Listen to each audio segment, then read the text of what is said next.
What if we drown her in the bathtub? Like, made it look like she passed out and slipped. Hi, friends. Welcome to Verona Investigates, a podcast where we peel back the layers of Canada's darkest crimes. I'm your host, Verona, and if you're new here today, thanks for joining.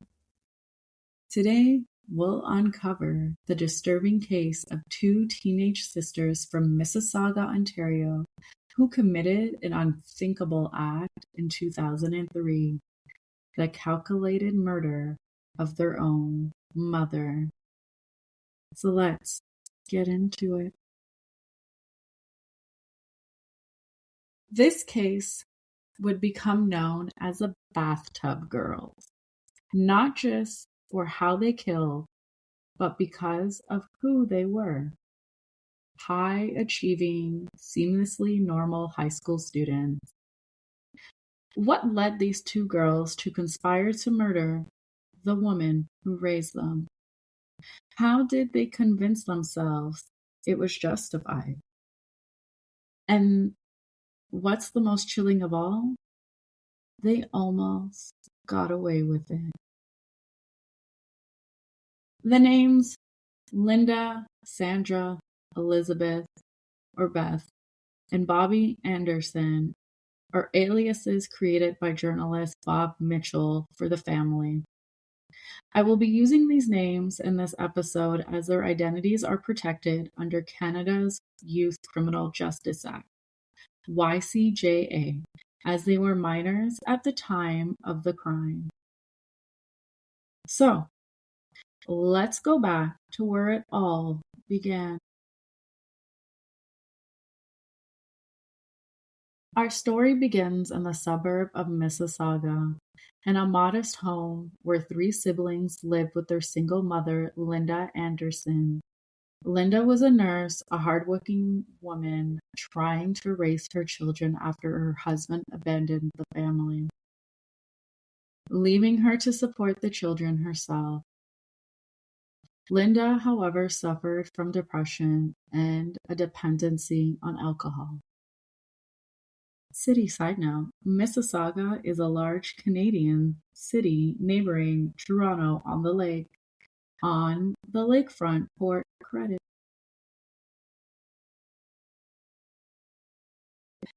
Linda would then go on to marry a man who was convicted of drunk driving and then domestic abuse in 2001. After her second husband left, her drinking worsened, and the girls took on more household responsibilities. Her daughter Sandra Anderson, 16 at the time, and Elizabeth Anderson, 15 at the time, were smart, popular, and outwardly successful. Sandra was on honor roll and had an aspiration to study law. Elizabeth was charismatic and active on the cheer team and had a vibrant social life. But inside the Anderson home, it was a very different world.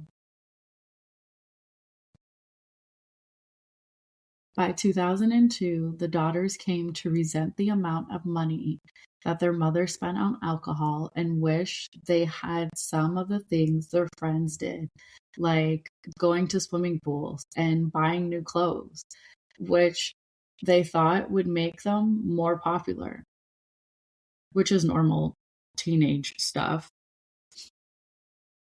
Linda struggled with severe depression and alcoholism.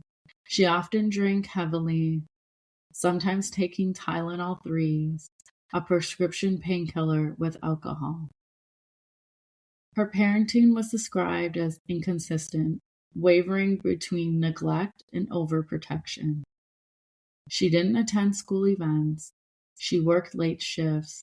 Her daughters claimed she was an emotionally absent mother. Sandra once described surviving childhood sexual abuse, which went unreported by a priest, in whom she had confided. She also said that her mother drove drunk and did not provide basic necessities for their family. Sandra also said that she tried and failed to report abuse to the Children's Aid Society. And while most teenagers complained about their parents, Sandra and Elizabeth didn't just want freedom. They wanted their mother gone.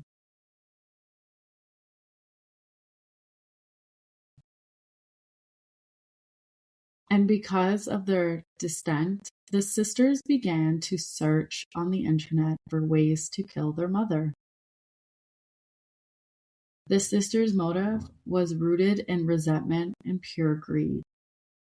They believed their mother was holding them back, a drunk failure of a woman who they claimed embarrassed them, interfered with their social lives, and didn't deserve to be in charge anymore. They also discovered she had a life insurance policy worth $133,000, which they would supposedly inherit if she died.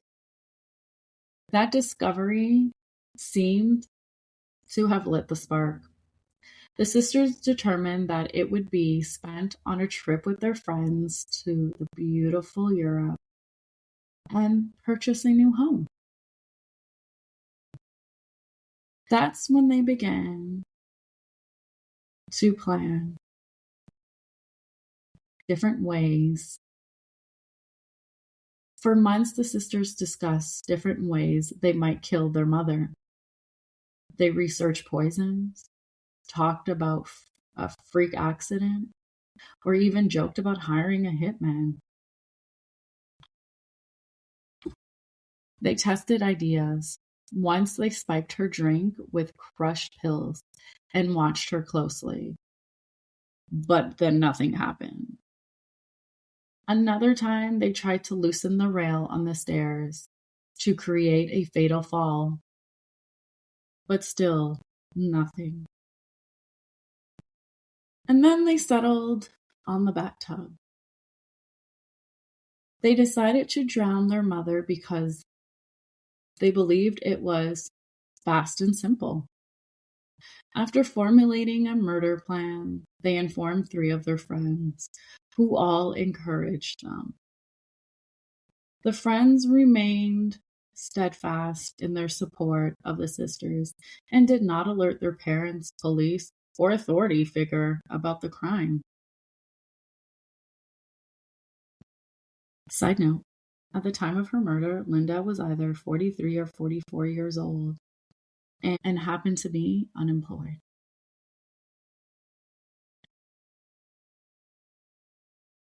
It was on Saturday, January 18, 2003. The sisters woke up that day like it was any other day and put their plan into action.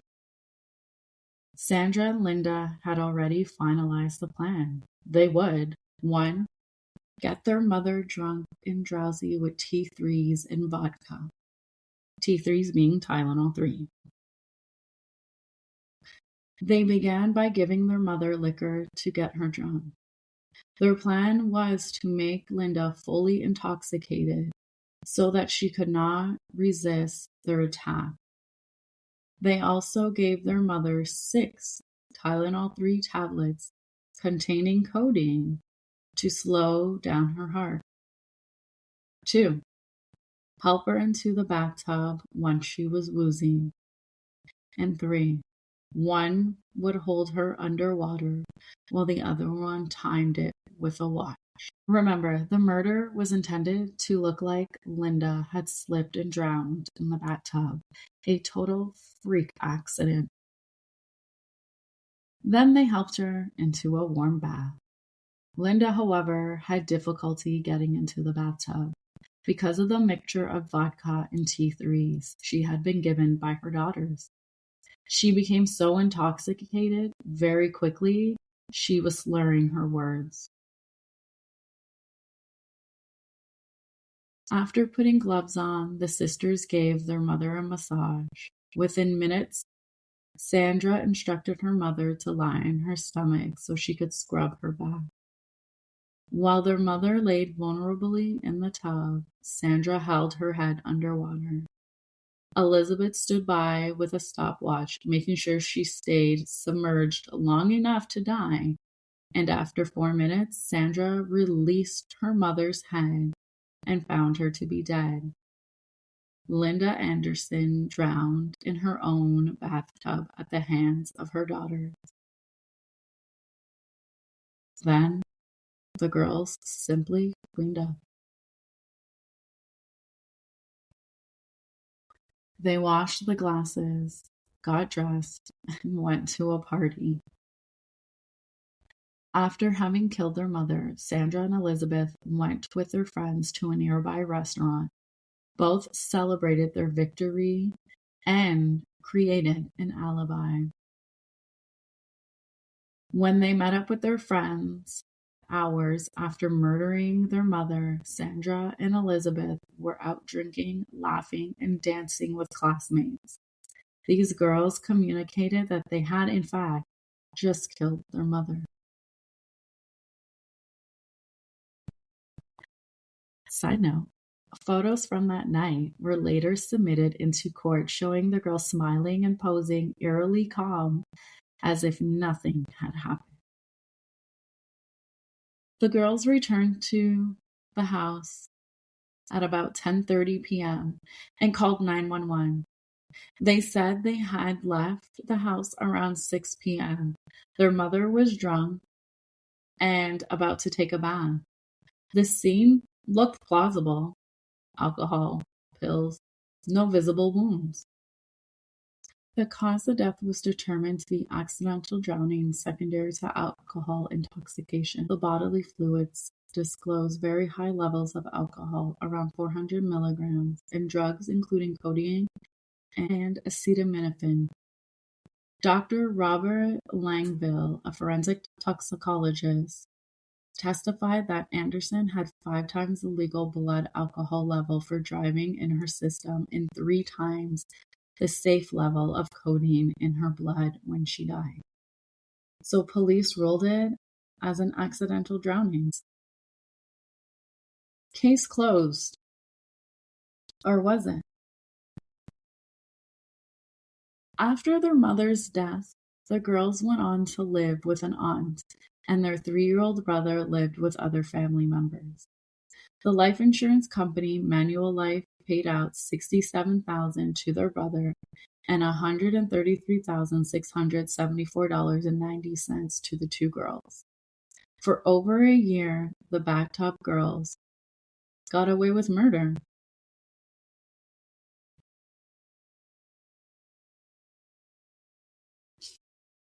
It was only when Sandra started boasting to her friends that things unraveled. She told multiple classmates what really happened, bragging about how easy it was. Eventually, a male friend went to the police. Following his report, a car was provided to the male friend, who was wired for audio and video by the police. He talked with the girls about the details of their mother's murder over the course of a month.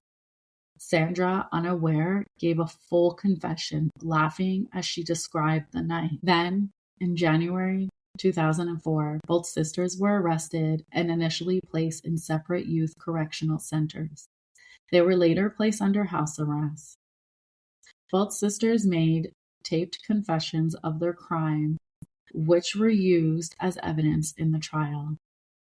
A computer was seized from the girls' residence, and chat messages were found regarding preparations, plans, and an enactment of the murder. There were also searches for information about the effects of mixing alcohol and Tylenol 3 prior to the murder. From the computer, police later recovered MSN Messenger logs showing the girls chatting with friends about the murder plan. One friend wrote, "So, when are you going to do it?" Sandra replied, "Soon. She's in the bath right now." These weren't hypothetical fantasies. The girls were dead serious about killing their mother. Fun side note, MSN Messenger, later known as the Windows Live Messenger, was a popular instant messaging client base developed by Microsoft It allowed users to communicate with each other in real time through text-based messages. The service was discontinued in 2013 and replaced by Skype, which I think Skype is discontinued. I'm not sure. In June 2005, they each pleaded guilty to first-degree murder. Due to their ages, they were sentenced under the Youth Criminal Justice Act. 1, 10 years in total. 2, 6 years in custody, followed by 4 years under community supervision. If they had been tried as adults, they would have received a life sentence. Although tried as youth, they were incarcerated in prison for women. While the sisters were incarcerated, they were unable to communicate with one another. In his decision about the case, Justice Bruce Duncan stated that the girls grew up in a poor, depressing, and degrading home atmosphere.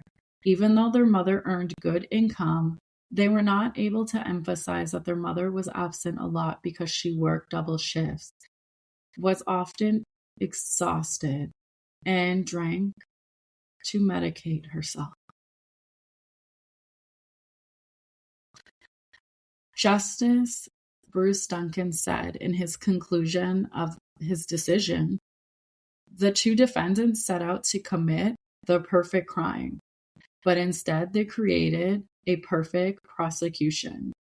The case against them is overwhelming. It is probably the strongest case I have ever seen in 30 years of prosecuting, defending, and judging criminal cases. The Crown sought to collect the insurance money paid out to the girls, since they received money for having committed a crime. Only $48,487.04 remained in 2006. Whatever was recovered was paid out to their brother.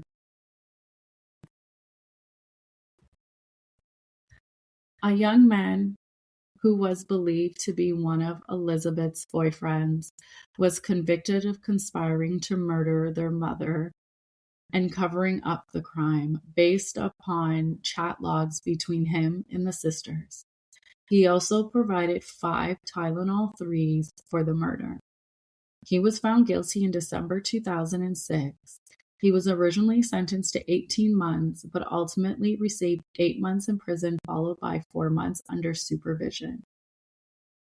By receiving youth sentences, the goal is for children to be rehabilitated and have a chance at a normal life. The older sister Sandra was released to a halfway house in 2009, while her younger sister Elizabeth, or Beth, was released a year later in 2010.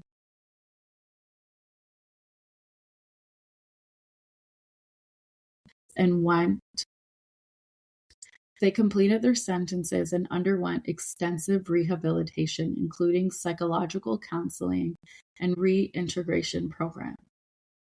Sandra reportedly went to attend university, earned a degree, and has started a professional career. Elizabeth is said to have also pursued post-secondary education and now lives under a new name with a clean record. Today, both sisters are free. Because of Canadian law, their identities remain sealed. Legally, they have no criminal record. The Bathtub Girls case sparked national outrage. Many Canadians were furious they would walk free so soon after such a brutal crime. Others pointed to the importance of youth rehabilitation, arguing that teenagers should not be judged the same ways as adults. The case inspired widespread media coverage and multiple adaptations. In 2014, the story was loosely adapted to the film Perfect Sisters, starring Abigail Breslin and Georgie Henley. The film took creative liberties but retained many elements from the real case, including the bathtub scene. party photos, and the mother struggling with addiction. The same movie was later released again in 2015. It was re-released in the UK under the name Deadly Sisters. Linda Anderson's murder case was broadcast on Australian television series Deadly Women in 2010. A documentary of the murders was shown on the Dark Waters of Crime series Viva channel. In 2008, journalist Bob Mitchell wrote the book The Class Project: How to Kill a Mother, the true story of Canada's infamous Bathtub Girls. And many criminologists and psychologists over the years have criticized this case in research on youth crimes, sibling collusion, and female perpetrators. Matricide, a rare but not unheard of crime. What makes the Bathtub Girls so disturbing isn't just the murder, it's the lack of remorse, the cold calculation, and the illusion of normalcy. These girls weren't outcasts. They weren't failing students. They were articulate, academically gifted teenagers with social lives and bright futures. But underneath that exterior was a growing sense of entitlement, anger, and control. And the system meant to protect their mother, school counselors, friends, police, missed the signs until it was too late. Thanks for listening to Season 2 of Verona Investigates Women Who Kill. Every week, we uncover stories of Canadian women who commit the unthinkable, sometimes alone, sometimes with a partner, and sometimes with the help of a system that failed to see the warning signs. These cases aren't easy to hear. They challenge our ideas about love, family, justice, and the roles women are expected to play in society. But by talking about them, we remember the victims, question the headlines, and we ask ourselves, how do we make sure this never happens again? If you found this episode meaningful, please follow, subscribe, and share Verona Investigates with others who want to dig deeper into Canadian true crime. And you can find me on YouTube and TikTok at Verona Investigates. Until next week, stay safe, stay curious, and remember, not every story has a happy ending, but every story deserves to be told. Bye.